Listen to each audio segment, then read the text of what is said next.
Anna a grandi dans la banlieue de Los Angeles, dans un quartier populaire, avec des parents pas très riches, plutôt pauvres même. Anna a deux frères. Nous allons les nommer Franck et Pierre. Pourquoi? J'en sais rien. D'ailleurs, je les nomme souvent mes héros, Franck et Pierre. Je sais pas si t'as remarqué. Franck est le plus jeune des deux frères. Elle est en deuxième position dans la famille. Ouais. Donc Pierre est arrivé en premier, Anna en deuxième et Franck en troisième.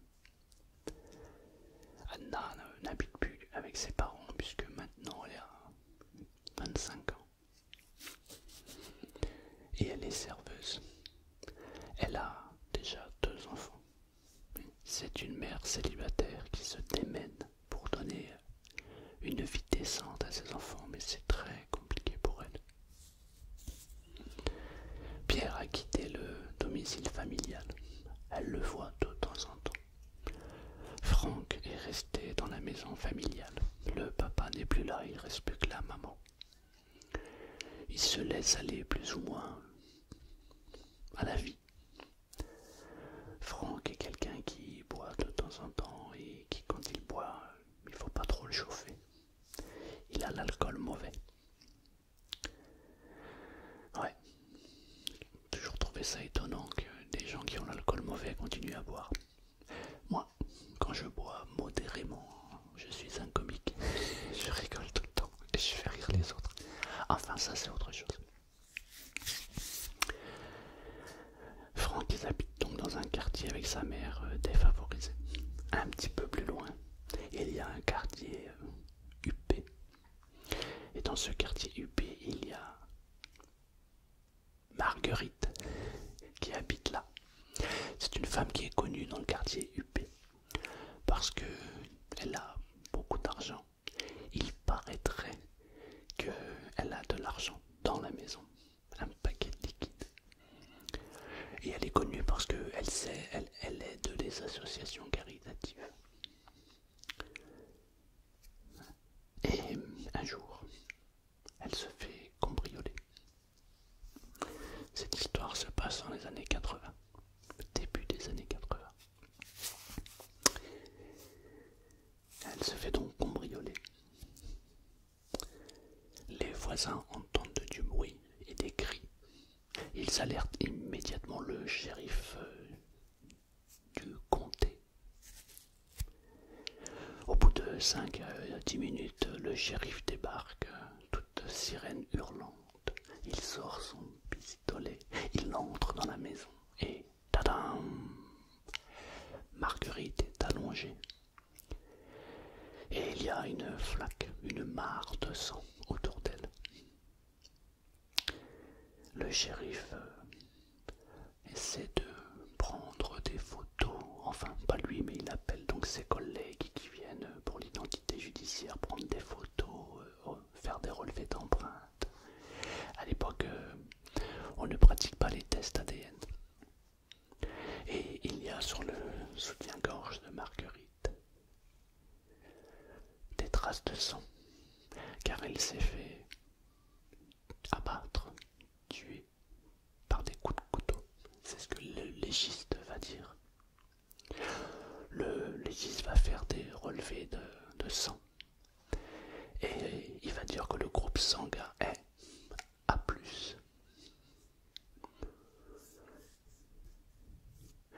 Le shérif mène une enquête rapide, peut-être même bâclée, et il en vient à dire que c'est Franck qui a tué Marguerite, pour plusieurs raisons.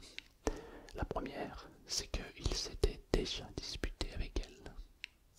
La deuxième, c'est que Franck, quand il boit, il est violent. La troisième, c'est que le jour où Marguerite a été tuée, Franck avait bu plus que de raison. La quatrième, c'est que le groupe sanguin de Franck est A+, exactement comme le même sang qui a été trouvé sur le lieu du crime. Ça fait beaucoup de coïncidences. Mais ça fait pas un meurtrier pour autant, n'est-ce pas? Alors, on l'interroge. Il clame son innocence, mais le shérif est persuadé que c'est lui. Et on ne négocie pas avec l'autorité policière aux États-Unis. Il se fait incarcérer. Et il y a un jugement. On va tous au tribunal, mais finalement il n'y a pas grand monde au tribunal. Il y a dans les gens qui écoutent la sœur de Franck, donc Anna. Il y a Pierre qui est là. La maman n'est plus là parce que, entre deux, ayant appris que son fils avait été incarcéré pour meurtre, son cœur fragile a lâché. Elle est partie retrouver son idole. Triste, triste. Alors, on a donné un avocat commis d'office à Franck, car il n'a pas les moyens de se payer un avocat. Et il y a différents témoins qui vont passer à la barre. Il y a notamment la meilleure amie de Marguerite qui vient et qui dit « Je suis sûr que c'est lui, car elle m'avait dit qu'elle avait peur de lui. Et elle avait dit si un jour je meurs et qu'on me tue, tu peux être sûr que c'est lui. » Voilà ce qu'elle dira au tribunal. Le shérif lui débarque, on lui pose des questions et il dit « Pour moi c'est évident que c'est lui. Le groupe sanguin est A+. » Franck se lève de sa chaise, mais ça veut rien dire du tout. La moitié de la ville a un sang A+. Il boit beaucoup. Mais ça veut rien dire non plus. La moitié de la ville boit beaucoup. En tout cas, la moitié de mon quartier boit beaucoup. Pour oublier les soucis et les problèmes. Il s'est disputé avec Marguerite il y a quelques mois. Mais ça veut rien dire du tout. C'était une vieille mégère, elle s'engueulait avec tout le monde. Effectivement, Marguerite était très particulière. Alors, elle donnait beaucoup aux associations, mais elle se disputait souvent avec les gens du quartier pauvre. On aimait aider les gens, mais loin des yeux, loin du cœur, n'est-ce pas? Alors l'avocat de Franck ne pipe pas un mot. Il est stoïque, parce que pour lui, c'est évident que c'est Franck. De toute façon, il a été commis d'office, c'est sa première affaire. Il connaît pas grand-chose, et puis il n'est pas du tout motivé. Alors Franck essaie de se démener. Il plaide non coupable, parce qu'il dit que ce n'est pas lui, malgré les 2 ou 3 preuves qui n'en sont pas vraiment. Et la sentence tombe. Bang! Prison à perpétuité. Alors il a de la chance parce qu'il aurait pu être dans le couloir de la mort. Il n'aura que la perpète. Sa sœur Anna, à entendre le verdict, s'effondre. Elle pleure.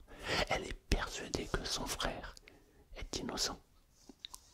Le grand frère Pierre, lui, hausse les épaules. Ouais, de toute façon, ça devait arriver. Il a l'alcool mauvais.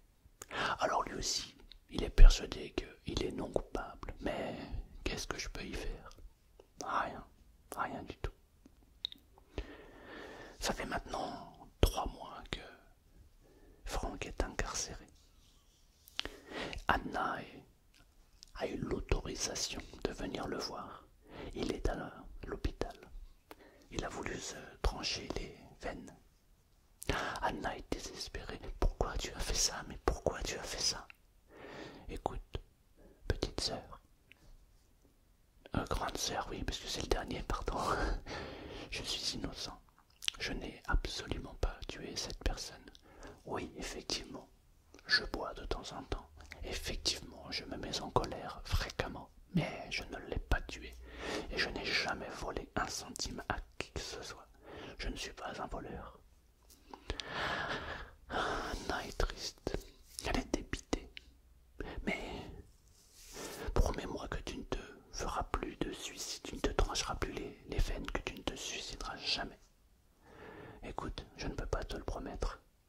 Je suis ici pour le restant de mes jours, alors que je n'ai rien fait.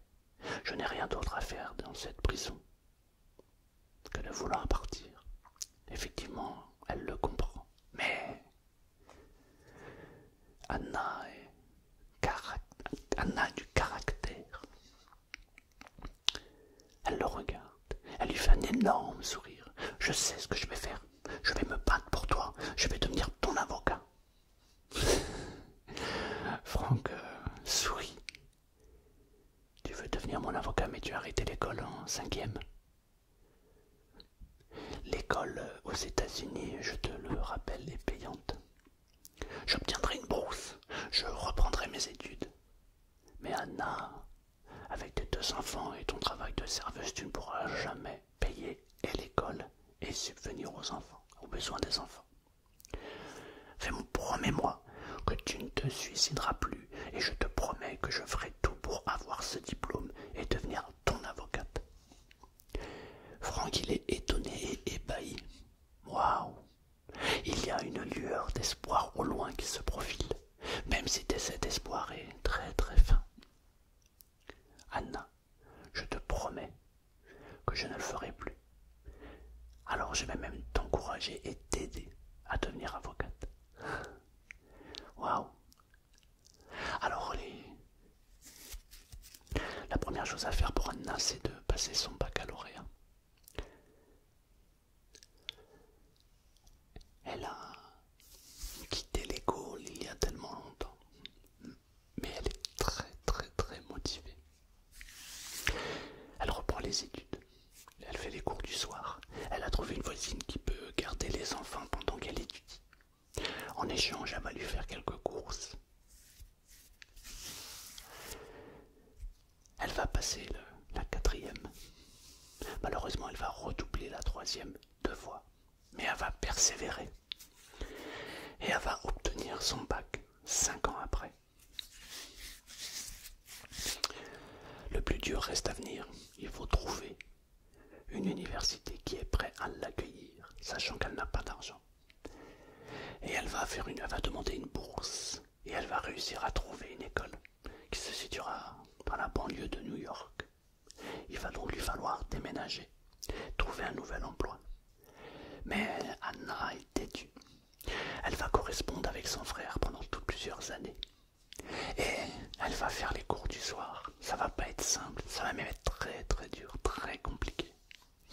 Mais au bout de 15 ans, après un travail acharné, elle obtient son diplôme de droit. Et le travail sur lequel elle a dû rendre pour passer devant le jury, ça a été: les tests ADN sont-ils fiables? Parce que maintenant, on travaille sur l'ADN. Or, à l'époque, c'était les groupes sanguins, dois-je vous le rappeler. Elle a enfin son diplôme. Alors, elle écrit un courrier au tribunal où a été jugé Franck. Et elle reçoit, car elle veut réouvrir le dossier et étudier l'ADN. Elle reçoit une réponse. Quand le destin ne veut pas, il ne veut pas. Très cher maître, nous avons bien reçu votre demande pour réétudier le dossier de votre frère, de votre client. Malheureusement, dans notre état, les dossiers sont gardés 10 ans. Au-delà de 10 ans, ils sont détruits. Comme le jugement a eu lieu il y a 15 ans, toutes les preuves et tous les documents, tout ce qui concerne le dossier a été détruit. Elle s'effondre. Oh, c'est pas possible, c'est pas possible, c'est pas possible. Et une lumière vient éclairer son visage. Et si je me rendais aux archives pour aller vérifier par moi-même? Elle se rend aux archives de la ville où il y a eu le tribunal. Elle tombe sur un vieux monsieur dont la retraite arrive incessamment sous peu. On peut dire qu'il connaît tous les lieux, tous les endroits, toutes les cachettes de ce lieu. Elle lui explique la situation. Mon frère a été jugé il y a 15 ans, 17 ans de ça. 17 ans. Malheureusement, je voudrais réouvrir le dossier. Je suis allé étudier. Et le monsieur est ébahi par tant de combativité. Et il lui dit: écoutez,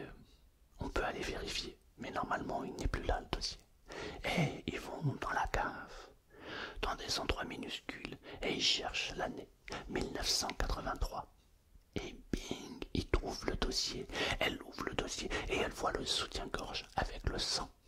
Un sourire illumine son visage. Ah, monsieur, laissez-moi étudier le sang de ce soutien-gorge. Je n'ai pas le droit, je ne peux pas vous remettre ces preuves, enfin le dossier. Mais monsieur, regardez la lettre que j'ai reçue. Il écrit noir sur blanc que le dossier n'existe plus, qu'il a été mis à la poubelle. Alors, il a pitié d'elle et surtout, il est ébahi par tant de combativité. Ok. Alors, il lui fait un document disant qu'elle a bien récupéré le dossier. Elle envoie le soutien-gorge pour faire un test ADN. Et bingo, ce n'est pas le sang de son frère. Ouais, du coup, elle réécrit au tribunal. Mais le tribunal dit que c'est illégal ce qu'elle a fait. Il aurait fallu qu'elle passe par la procédure, c'est-à-dire demander l'autorisation d'étudier le soutien-gorge. Elle répond que oui, mais vous m'aviez répondu que vous n'aviez plus le dossier. Oui, madame, mais à partir du moment où vous aviez su que vous l'aviez, nous aurions dû l'étudier ensemble. Mais comme Anna a du caractère et qu'elle ne se laisse pas faire, elle va contacter les journaux locaux et elle va expliquer toute l'histoire.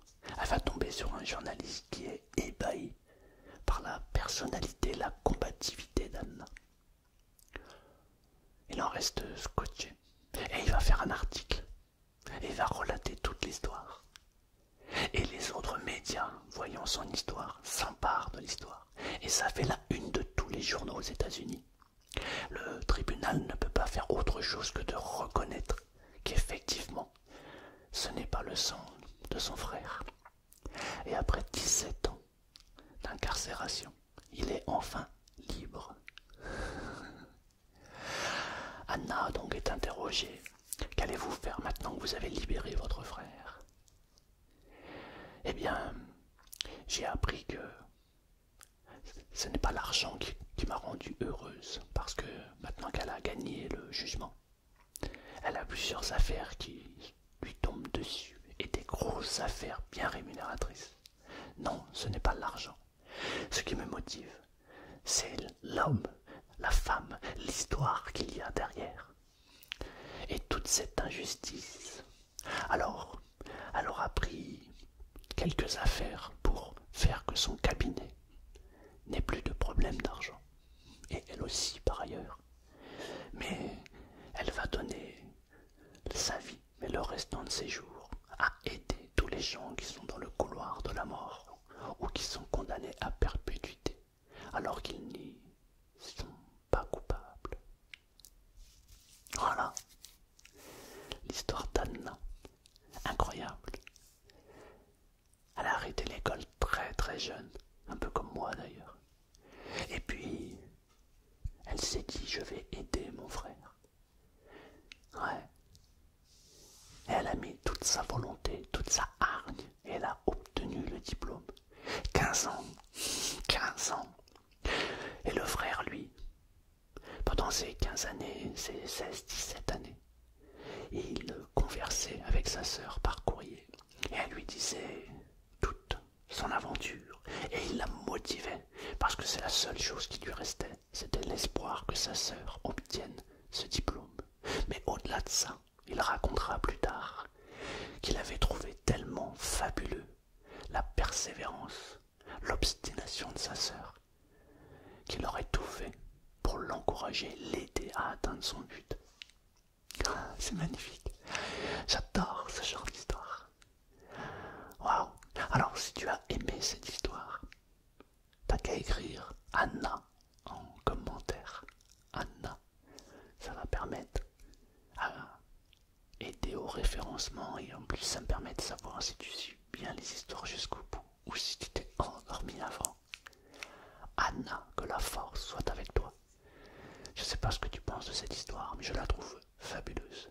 Fabuleuse. Quand on veut vraiment quelque chose, tout l'univers conspire à ce que nous l'obtenions. Ouais, magnifique.